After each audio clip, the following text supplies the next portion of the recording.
Welcome to a new week here on the Retirement Quick Tips podcast. I'm your host, Ashley Micciche, co-owner of True North Retirement Advisors, a fee-only fiduciary financial advisory practice managing over $400 million in client assets.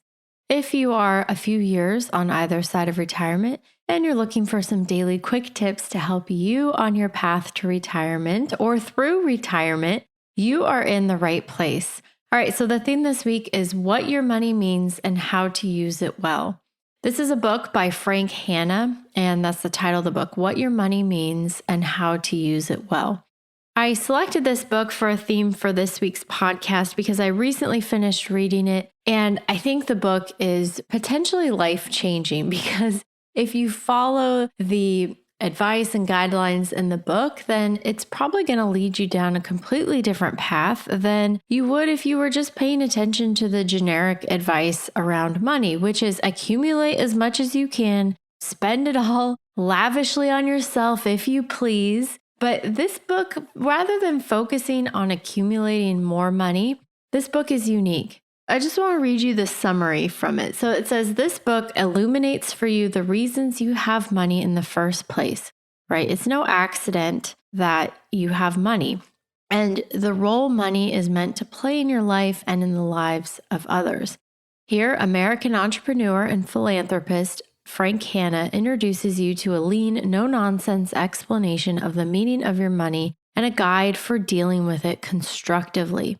From a tradition rooted in ordinary virtue, common sense, and the pragmatism that allows societies to flourish, Hanna has skillfully drawn forth principles and criteria that will enable you to discover quickly and with confidence why you in particular have money, what your money calls you to be and why, how to determine how much money is enough money for you and your dependents, the three vocations of all of those who have money, how to shield yourself and your loved ones from the dangers inherent in wealth, and even make your wealth a school of virtue.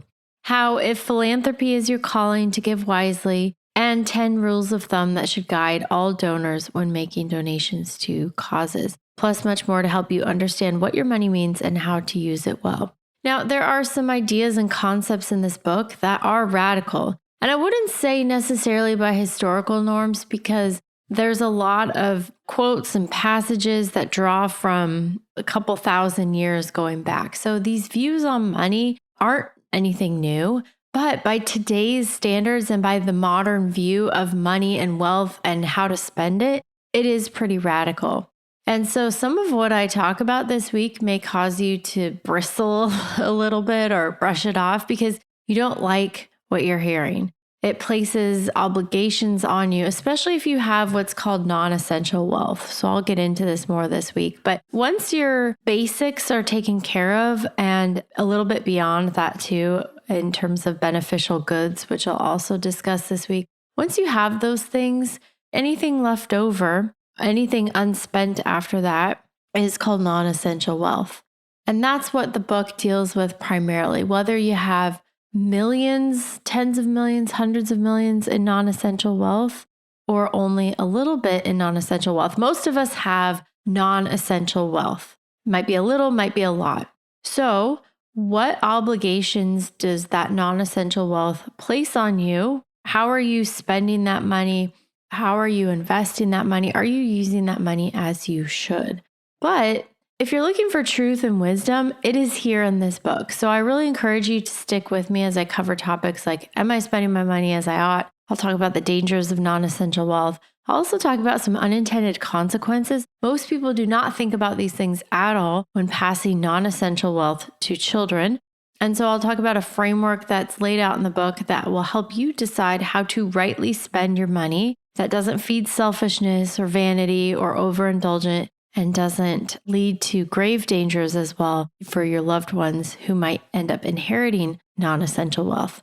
All right, thank you so much for tuning in this week. If you know someone who would benefit from listening to this week's theme, someone who loves to read, or maybe someone you know who has a lot of money and maybe feels guilty about this. I think there's a reason why many of us feel guilty about the non-essential wealth we have, and this book addresses that. So if you know somebody who has some money to spare and some guilt around what to do with that, I think this is a great theme for them to listen to. And I encourage you to share the show. Wherever you're listening to me right now, you can easily hit that share icon and text or email the link. I really appreciate it. And it's one of the best ways you can support the show because I'm too cheap.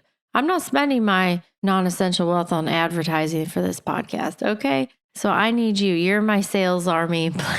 Please share the love and share the show with someone you think might benefit from listening. All right, come on back tomorrow. I'm going to talk about kind of the primer for the rest of the week and looking at the 4 categories of spending and spending your money as you ought to. Am I spending my money in the right way? We're going to answer that in tomorrow's episode, at least according to Frank Hanna. All right, my name is Ashley Micciche, and this is the Retirement Quick Tips Podcast.